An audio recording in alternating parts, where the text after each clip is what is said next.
Pertama-tama saya ingin mengucapkan simpati yang sedalam-dalamnya kepada mantan Presiden Joko Widodo atas kekalahannya pada kontestasi pemilihan pemimpin negara yang paling korup di dunia tahun 2024 dan hanya menempati urutan ketiga. Sungguh sangat disayangkan. Indonesian police are under pressure to investigate the country's former president Joko Widodo for corruption.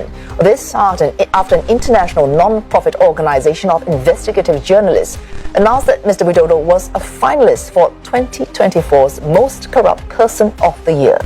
A finalist for the 2024 Most Corrupt Person of the Year, the nomination has pushed Indonesia's former president Joko Widodo back into the spotlight. Kontestasi ini diselenggarakan oleh organisasi jurnalisme investigasi global yang bernama OCCRP atau Organized Crime and Corruption Reporting Project. Berkantor pusat di Amsterdam, OCCRP berfokus pada pemberitaan mengenai kejahatan terorganisir dan korupsi, dengan misi memperluas dan memperkuat jurnalisme investigatif di seluruh dunia. Mereka menyediakan pelatihan, alat, dan sumber daya untuk membantu media dalam mengungkap kejahatan terorganisir dan korupsi, sehingga publik dapat menuntut pertanggungjawaban dari para pemegang kekuasaan. We reveal the truth. We put out real news that is useful to the citizens to make informed decisions. Baru-baru ini, OCCRP mencantumkan nama mantan Presiden Indonesia, Joko Widodo, dalam daftar nominasi pemimpin paling korup dan paling terlibat dalam mafia di seluruh dunia pada tahun 2024. Walaupun akhirnya di final beliau dikalahkan oleh Bashar al-Assad, Presiden Suriah yang digulingkan baru-baru ini. Selain Jokowi, daftar tersebut juga mencakup nama-nama seperti Presiden Kenya William Ruto, Presiden Nigeria Bola Ahmed Tinubu, mantan Perdana Menteri Bangladesh Sheikh Hasina, dan pengusaha India Gautam Adani. Jokowi masuk ke dalam daftar nominasi pemimpin paling korup di dunia menurut OCCRP berdasarkan beberapa faktor yang melibatkan persepsi dugaan korupsi selama pemerintahannya. OCCRP menilai Jokowi dikritik secara luas karena merusak lembaga pemilihan umum dan peradilan di Indonesia, mengerahkan sumber daya dan aparat yang menguntungkan ambisi politik putranya yang kini menjadi wakil presiden. Pemerintahan Jokowi juga dinilai secara signifikan melemahkan KPK. Keputusan akhir untuk penghargaan ini dibuat oleh panel juri yang terdiri dari masyarakat sipil, akademisi, dan jurnalis yang berpengalaman menyelidiki korupsi dan kejahatan. Mereka lah yang menyeleksi 55.000 tokoh yang diusulkan. Proses seleksi akhir OCCRP didasarkan pada penelitian investigasi dan keahlian kolektif jaringan. Penghargaan ini menyoroti sistem dan aktor yang memungkinkan terjadinya korupsi dan kejahatan terorganisasi, tapi juga berfungsi sebagai pengingat agar kebutuhan berkelanjutan untuk mengungkap ketidakadilan.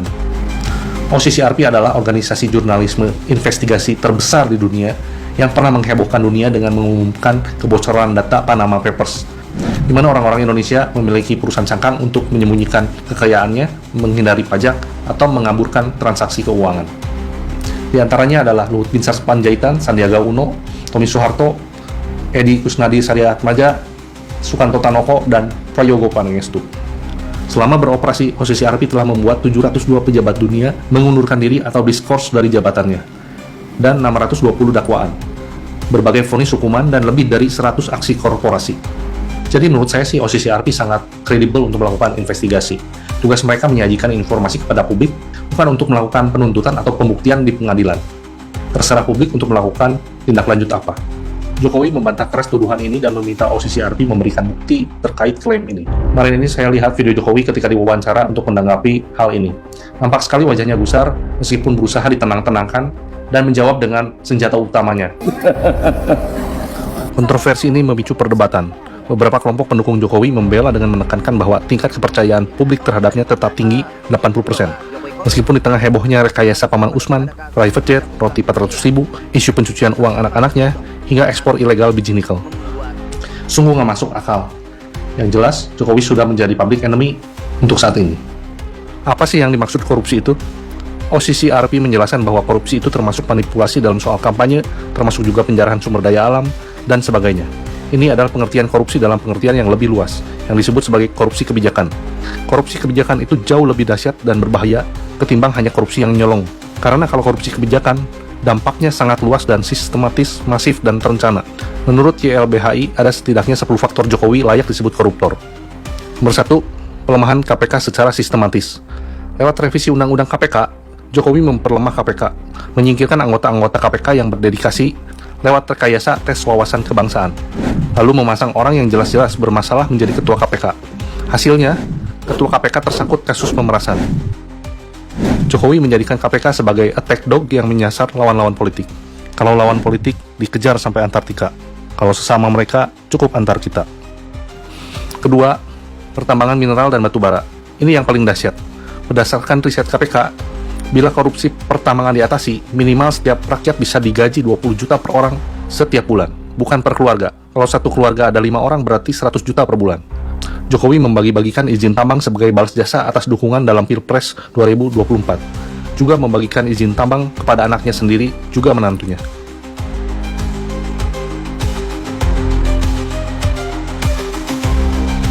Harvey Muiz pun di persidangannya menyebutkan bahwa yang mereka lakukan sudah sesuai arahan Jokowi.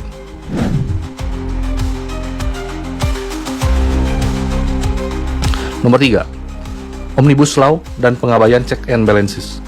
Saking korupnya menguasai 81% DPR, sehingga rancangan undang-undang langsung disahkan saja tanpa check and balances. Nomor 4, rezim nihil meritokrasi. Wah, ini bisa terlihat jelas di mana orang-orang yang dekat dengan Jokowi bisa lompat jabatan ke posisi strategis, sedangkan yang lain dipinggirkan. Terlihat jelas di militer dan kepolisian. Kita juga bisa melihat bagaimana relawan Jokowi dijadikan Menteri Kominfo yang kemungkinan terlibat membina judi online. Nomor 5, menghidupkan kembali dui fungsi militer. Nomor 6, badan usaha milik negara menjadi badan usaha milik relawan. Relawan-relawan ditempatkan menjadi pejabat di BUMN meskipun tidak memiliki kompetensi. Nomor 7, intelijen untuk kepentingan politik. Ini jelas diakui Jokowi bahwa dia memata-matai partai politik, mau bergerak kemana, mau melakukan apa. Tidak hanya intelijen, bahkan Parcok pun dimobilisasi untuk memenangkan Pilpres dan Pilkada. Nomor 8, represi dan kriminalisasi. Sudah tidak terhitung berapa banyak yang menjadi korban represi dan kriminalisasi. Mulai dari rakyat kecil, para akademisi, partai politik, pers, hingga lembaga survei menjadi korban. Nomor 9, proyek strategis nasional merampas ruang hidup rakyat. Kasus Rempang dan PIK 2 menjadi bukti yang tak terbantahkan. Selain itu, dana PSN juga dikorupsi sebesar 510 triliun dan dibagikan ke ASN dan politikus. Nomor 10, nepotisme kekuasaan. Salah satu yang paling viral adalah bagaimana Jokowi merekayasa hukum lewat Paman Usman demi memuluskan anaknya jadi wakil presiden. Itu tidak terbantahkan. Bayangkan suasana sidang mahkamah keluarga di mana sang anak menuntut dari pihak sang anak, didukung oleh partai sang anak yang lain, disidang oleh si paman, dan yang tanda tangan mengesahkan hasil MK adalah si bapak menggunakan kop presiden. Kurang nepotisme gimana lagi coba? Udah markot top ini. Dan yang paling membuat rakyat marah adalah memperkaya diri sendiri dan keluarga serta kroni, tapi malah memiskinkan seluruh rakyat Indonesia. Menurut kalian, apalagi kelakuan korup yang dilakukan Jokowi? Kita tahu setiap pembiaran pasti ada yang terlibat melindungi dan kebagian rente. Setiap ada kasus yang dilokalisir, pasti ada orang berkuasa yang terlibat. Setiap pengalihan isu, pasti ada isu lain yang ditutupi. Selama ini terjadi pembiaran korupsi, judi online, narkoba, pembiaran tambang ilegal, impor ilegal, mafia migas, mafia hukum, mafia medis, mafia pertanahan, dan lain semuanya. Semuanya ada keterlibatan pejabat. Jadi, sangat wajar jika muncul pertanyaan di publik seperti, apakah kasus Sambo adalah perintah orang nomor 1 untuk menutupi konsorsium judi online 303? Apakah penyerangan hacker terhadap pusat data nasional adalah sebuah bentuk penghilangan jejak korupsi berjamaah? Apakah mengotak-atik undang-undang demi kepentingan pribadi dan keluarga adalah bukan tindakan KKN? Apakah benar terjadi ekspor ilegal biji nikel sebanyak 5 juta ton ke China yang menurut Pak Faisal Basri dilakukan oleh Bobi Nasution dan Erlangga Hartarto? Ada yang nyelundup, dan yang menyelundup itu petinggi-petinggi. Erlangga Hartarto misalnya, menantunya Pak SBY, Pak Jokowi, Bobi Nasution. Saya sebut nama, dan nama itu saya dapatkan dari KPK. Jika itu benar terjadi, kenapa aparat dari RT RW sampai Kapolri pura-pura tidak tahu? Padahal kegiatan tambang adalah kegiatan yang sangat terlihat jelas. Jutaan meter kubik diangkut ratusan truk super besar hilir mudik setiap harinya. Dikirim dengan sekian banyak mother vessel. Apakah kalau berkuasa boleh seenaknya begitu? Hanya waktu yang akan menjawab.